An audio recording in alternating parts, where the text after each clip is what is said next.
Good afternoon. तो आज हम डिस्कस करेंगे एक मल्टीपल चॉइस क्वेश्चन जो कि नाश इक्विलिब्रियम से रिलेटेड है। ठीक है, तो ये है एक ऑब्जेक्टिव क्वेश्चन जो कि 2018 नेट इकोनॉमिक्स जो नेट का पेपर होते हैं वहां पे आया हुआ था। तो मैंने वहां से ये चीज लिया था ताकि आपको मीनिंग ऑफ नाश इक्विलिब्रियम समझाऊं। ठीक है, तो हम इसको ठीक तरह से डिस्कस करेंगे ताकि आपको ज्यादा से ज्यादा मीनिंग ऑफ नाश इक्विलिब्रियम समझ में आए और कहाँ पे नाश जो होते हैं इक्विलिब्रियम आते हैं। ठीक है, अब यहाँ पे देखो question, consider the following matrix. यहाँ पे मैट्रिक्स दिया हुआ है। ठीक है, फॉर्म ए और बी का 2x2 मैट्रिक्स, इसको हम बोलते हैं 2x2 मैट्रिक्स। ठीक है, डिस्क्राइब, जहां पे डिस्क्राइब किया हुआ है फॉर्म ए और फॉर्म बी के स्ट्रेटेजीज को। Firm A and B, firm A का अपना स्ट्रेटेजीज होते हैं, फॉर्म बी का अपना स्ट्रेटेजी होते हैं। ठीक है, and corresponding pay off of firm A and B operating in duopoly, जो कि डोपोली में ऑपरेट होते हैं। उसके लिए आप ए स्ट्रेटेजी, फॉर एग्जांपल आपके पास बहुत सारे स्ट्रेटेजीज है। ठीक है, आप एक फर्स्ट स्ट्रेटेजी को चलाने से आपको पे ऑफ इतना मिलता है, सेकंड स्ट्रेटेजीज को चलाने से इतने पे ऑफ मिलते हैं। ठीक है, पे ऑफ मीनिंग इतने आपको आउटपुट मिलते हैं। ठीक है, तो यहाँ पे दो फॉर्म है, फॉर्म बी एंड फॉर्म ए। ठीक है, तो उन दोनों का यहाँ पे अपना अपना स्ट्रेटेजी है। फॉर्म ए के पास एक स्ट्रेटेजी है एडवर्टाइज, एंड दूसरा स्ट्रेटेजी है डोंट एडवर्टाइज, या तो एडवर्टाइज करो प्रोडक्ट का या एडवर्टाइज ना करो। इसी तरह फॉर्म बी के पास भी दो स्ट्रेटेजी है, एडवर्टाइज करो या एडवर्टाइज ना करो। ठीक है, तो एडवर्टाइज करने से आपको अपना अपना क्या होते हैं, पे ऑफ मिलते हैं। अगर फॉर्म ए एडवर्टाइज करते हैं तो 11 पे ऑफ मिलते हैं। ठीक है, और एडवर्टाइज नहीं करने से 7 पे ऑफ मिलते हैं। ठीक है, ये वाला पोर्शन फॉर्म ए के। और इसी तरह एडवर्टाइज नहीं करने से 16 मिलते हैं, नहीं करने से 20 मिलते हैं, और करने से 16 मिलते हैं। इसी तरह फॉर्म ए एडवर्टाइज करने से 6 मिलते हैं।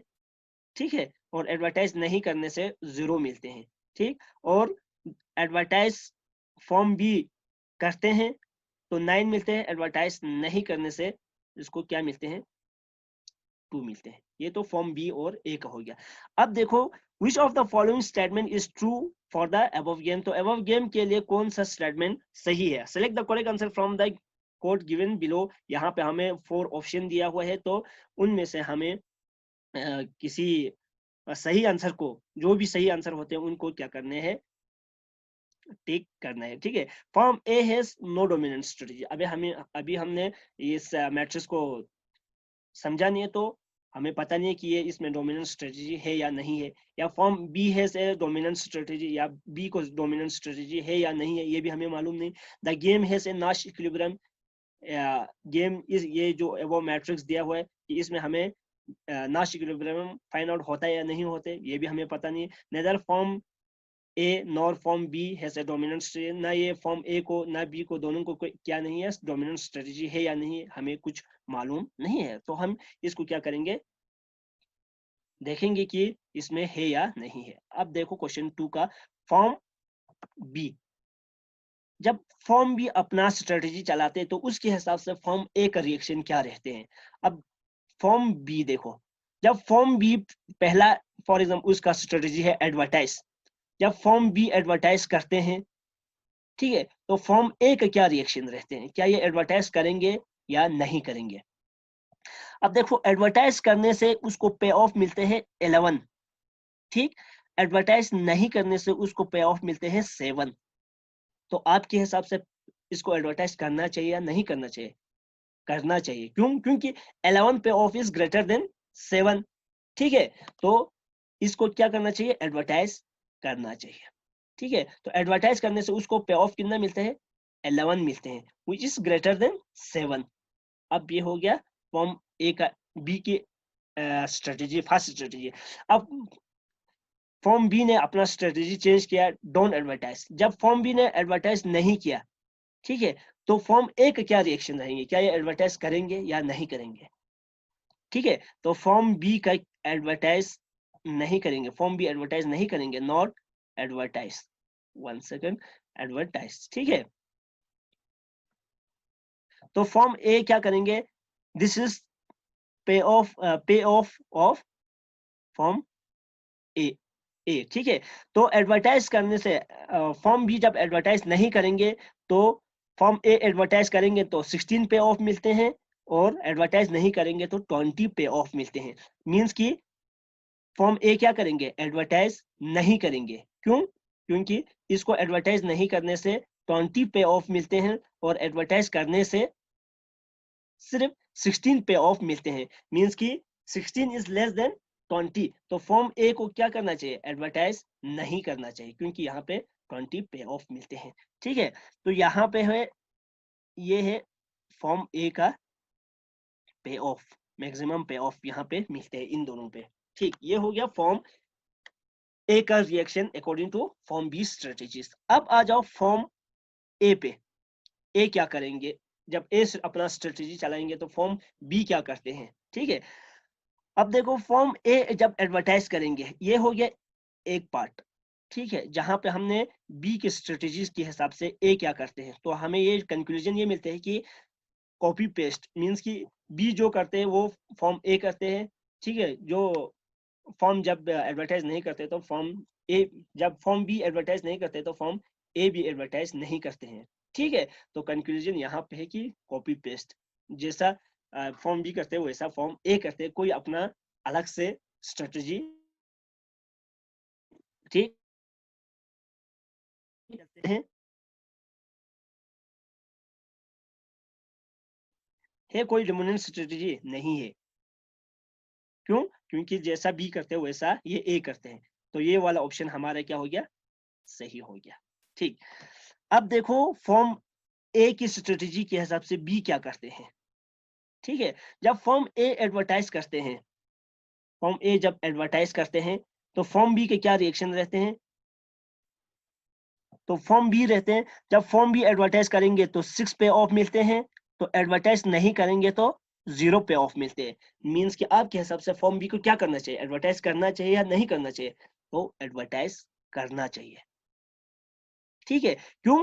क्योंकि एडवर्टाइज करने से उसको कितना मिलते हैं, 6 पे ऑफ मिलते हैं, और एडवर्टाइज नहीं करने से 0 मिलते हैं, तो 6 इज ग्रेटर देन 0। ठीक है, तो यहाँ पे एक स्ट्रेटेजी क्या चलते हैं, जो ए एडवर्टाइज करते हैं तो बी भी एडवर्टाइज करते हैं।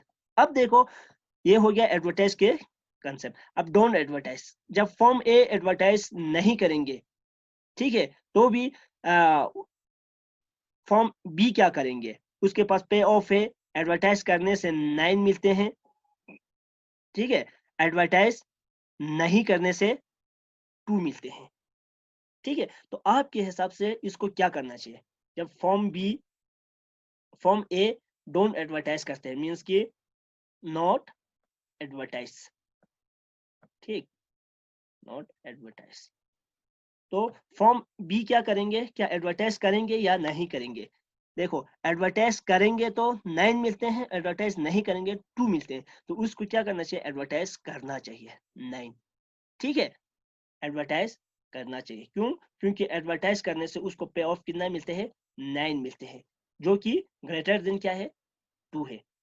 ठीक है, यहाँ पे क्या है, बी को एडवर्टाइज करना चाहिए क्योंकि 6 इज ग्रेटर देन 0, है कि नहीं।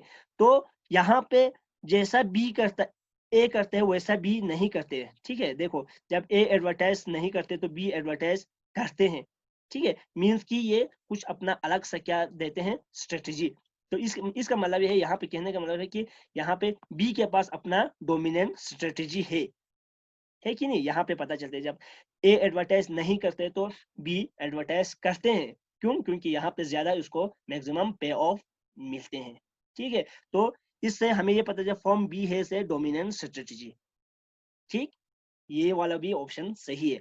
अब आ जाओ, द गेम है से नाश इक्विलिब्रियम। यस, यहाँ पे देखो एडवर्टाइज पे, ठीक है, यहाँ पे दोनों को क्या मिलते हैं, मैक्सिमम पे ऑफ मिलते हैं।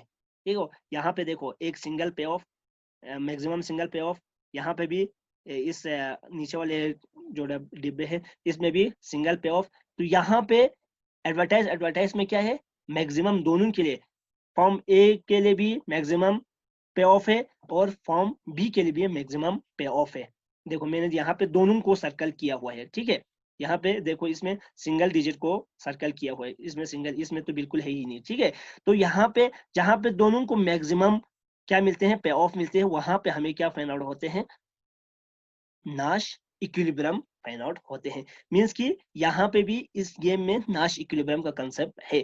तो neither firm A nor firm B has a dominant strategy, तो ये वाला ऑप्शन बिल्कुल गलत हो जाते हैं। क्यों? क्योंकि नीदर फॉर्म ए को तो डोमिनेंट स्ट्रेटेजी नहीं है, चलो ये सही है, ठीक है। But B has a nor B has a dominant strategy, ना बी को भी स्ट्रेटेजी नहीं है डोमिनेंट, तो हमें यहाँ पे फाइंड आउट हुआ है कि बी के पास डोमिनेंट स्ट्रेटेजी है, ठीक है। तो ये वाला ऑप्शन क्या आ जाते हैं, गलत हो जाते हैं। तो अब देखो कोड यहाँ पे दिया हुआ है ए सी, ए सी, ए और सी, तो यहाँ पे हमारे पास बी ऑप्शन सही है, तो ये क्या हो गया, गलत हो गया, क्योंकि यहाँ पे बी का बी ऑप्शन यहाँ पे पुट नहीं किया हुआ है। तो अब देखो option 2 B and C, only B and C, ठीक है। तो यहाँ पे ए का कोई ऑप्शन ए यहाँ पे नहीं है, तो ये भी क्या हो गया, गलत हो गया, ठीक है। गलत इसलिए कि यहाँ पे ऑप्शन ए इंक्लूड नहीं है, ठीक है, एक्सक्लूड किया। ओनली ऑप्शन डी, क्या ऑप्शन डी ही सही है? नहीं, ऑप्शन डी तो बिल्कुल गलत है, ठीक है। अब आ जाओ हमारे आंसर को, ऑप्शन नंबर 4 क्या कर रहे हैं, फुलफिल कर रहे हैं। Option A is right, option B is right and option C is right, ठीक है। तो option 4 is correct answer option question number 2 के लिए, ठीक है। तो ये थे नाश इक्विलिब्रियम किस तरह हम फाइंड आउट करते हैं, क्या फॉर्म ए के पास डोमिनेंट स्ट्रेटजी है या नहीं है, फॉर्म बी के पास डोमिनेंट स्ट्रेटजी है या नहीं है, इस चीज को भी हमने क्या बहुत अच्छी तरह समझा, ठीक है। तो इस तरह ऑप्शन क्वेश्चन नंबर 3 है, in the context of oligopoly consider the following statement. तो कॉर्नर इक्विलिब्रियम इज ए नाश इक्विलिब्रियम, स्टेकेलबर्ग इक्विलिब्रियम इज ए नाश इक्विलिब्रियम। तो हमने अभी तक कॉर्नर डोपोली को डिस्कस नहीं किया हुआ है, ठीक है। जब हम कॉर्नर डोपोली डिस्कस करेंगे उसके बाद क्या करेंगे, इनको फिर से डिस्कस करेंगे, ठीक है। तो अगर मैं आपको यहाँ पे इन दोनों को अभी एक्सप्लेन करेंगे तो without understanding the main concept तो आपको समझ में नहीं आएंगे। जब आप इन डोपोली के इन मॉडल को अलग अलग से पढ़ेंगे इसके बाद, तो वहां पे भी नाश इक्विलिब्रियम का कंसेप्ट यूज होते हैं, तो उस का मॉडल को, इस मॉडल को समझने के बाद जब आप क्वेश्चन सॉल्व करेंगे तो उसमें अलग से मजे आते थे। इजीली जब समझ, इंसान को जब इजीली समझ में आ जाते हैं तो पढ़ने का और इंटरेस्ट बढ़ जाते हैं, ठीक है। तो ये जब दो मॉडल, बहुत सारे मॉडल है यहाँ पे, Cournot duopoly model, Stackelberg duopoly model, Bertrand duopoly model, Chamberlin या किंकेट डिमांड कर्व, तो ठीक है। नॉन कोलेसिव ओलिगोपोली में बहुत सारे मॉडल है, तो उनको वन बाय वन हम डिस्कस करेंगे। तो उनके ऊपर हम क्या करेंगे, एक ऑब्जेक्टिव क्वेश्चन भी साथ में डिस्कस करेंगे, ताकि आपको कंसेप्ट ज्यादा से ज्यादा क्या हो जाए, क्लियर हो जाए, ठीक है। तो यहाँ पे कॉर्नर नाश इक्विलिब्रियम है या नहीं है, स्टेकेबल में है या स्टेकलबर्ग में है या नहीं है, तो उसको पढ़ने के बाद हम इन क्वेश्चन को दोबारा से डिस्कस करेंगे, ठीक है। तो ये थे नाश इक्विलिब्रियम से रिलेटेड एक क्वेश्चन जो कि हमने अभी अभी डिस्कस किया, होप कि आपको समझ में आ गया होगा। तो thank you very much for watching this lecture.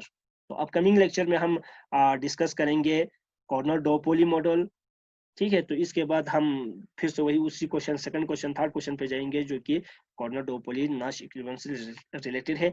Barton duopoly model, Edgeworth model and Stackelberg duopoly model, Chamberlin oligopoly model and kinked demand model. तो अगर ये टाइम पे खत्म हो जाते तो हम खत्म हो जाएंगे, तो हम कोलेसिव ओलिगोपोली को भी डिस्कस करने की कोशिश करेंगे। अदरवाइज हम अगर टाइम नहीं मिलेंगे तो थर्ड यूनिट को डायरेक्ट डिस्कस करेंगे, ठीक है। तो आज के लेक्चर में इतने से ही थे। Thank you very much. Allah Hafiz.